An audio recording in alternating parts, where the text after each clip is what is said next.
Where better than a former plantation to examine the legacies of slavery and the structures of racism now?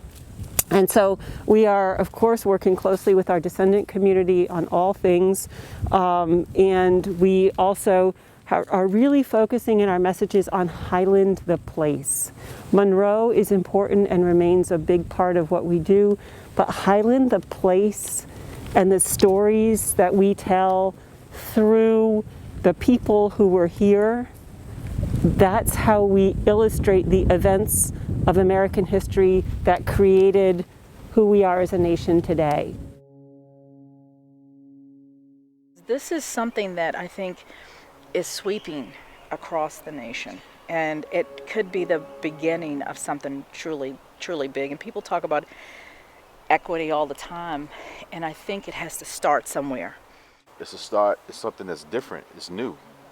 It exemplifies, I think, the types of conversations we should be having versus yelling across the aisle. I look at Highland as the starting place for our family, because for me, this is where our story starts in America. It's pretty incredible to live where we grew up, because you're living right in the midst of all these presidents, the founding fathers.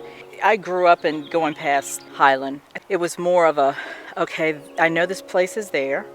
I know that James Monroe is a president, and he has the last name of my grandfather, or my grandfather has his last name, whichever. At the time, I didn't really think of the order. I just knew the connection. First thing I did was kind of take a look over the horizon, right?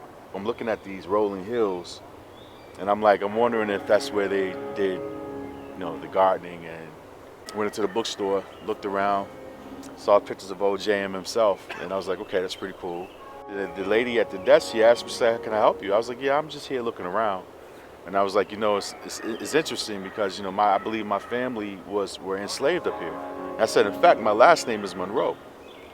And she was like, really? And I'm like, yeah, my last name is Monroe. And, our family tells us that, we came from here.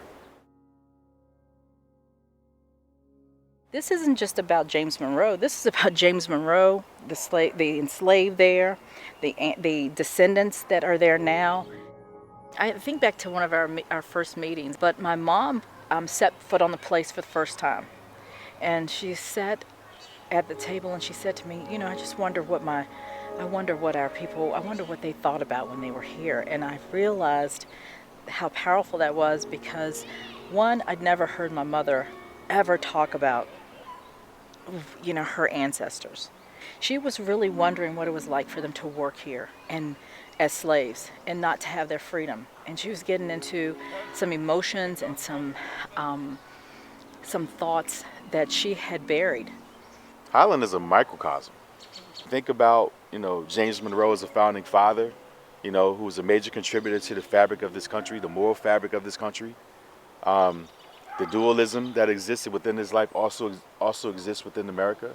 But then the contradiction comes when you own over 250 enslaved in your lifetime.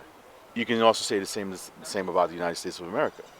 On one hand, you say, yeah, we want freedom and justice for all, but then you also see on the other hand that there is disenfranchisement amongst citizens that still exists to this day. Highland is now a place that I think of as the beginning of something really special, and not only for me, but for my family and for the generations to come. Oftentimes when you get into spaces in college, especially at predominantly white institutions, things come to a boil. And the reason why I found Highland to be an exceptional place is because seeking with everyone there, they were not afraid to address the issue at hand, and they were willing to get to the root. I've seen the work that has been done thus far, highlighting the names of those who were enslaved at Highland, ensuring that they weren't just blank slates, they were people whose talents were exploited. I've seen the vision that Director Bon Harper and the Descendants have for the future of Highland, and I'm excited for that. But although I see the vision, I want others to see the vision as well.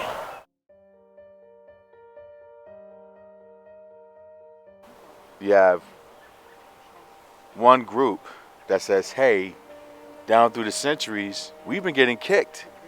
And we want to understand the reasons why we get kicked in an effort to be able to stop the kicking, but also to chart a better path where we can actually kind of do this thing together. Then you have Highland on the other side, which to many degrees can represent the establishment. When you take those two groups together and you get them in a situation where you're actually starting to talk about, okay, how can we do this thing together under the whole concept of shared authority, which is powerful. Now think about how that would work in broader society. It's very important to understand the nuances and to understand that it is a deeper conversation than just it was just about horrible things that happened during slavery. Not to deny it, because it was horrible, but to understand that out of that horribleness, there's good that can come in this generation that can bring a spotlight to this. This is a moment of opportunity to educate everyone. This is an example not only for other public institutions, but for the country, you know, on ways to get this thing right. And what better backdrop than Charlottesville, Virginia, to come up with a more inclusive history, a better story, an American story. Call it what it is, an American story. So, thank you. Yeah.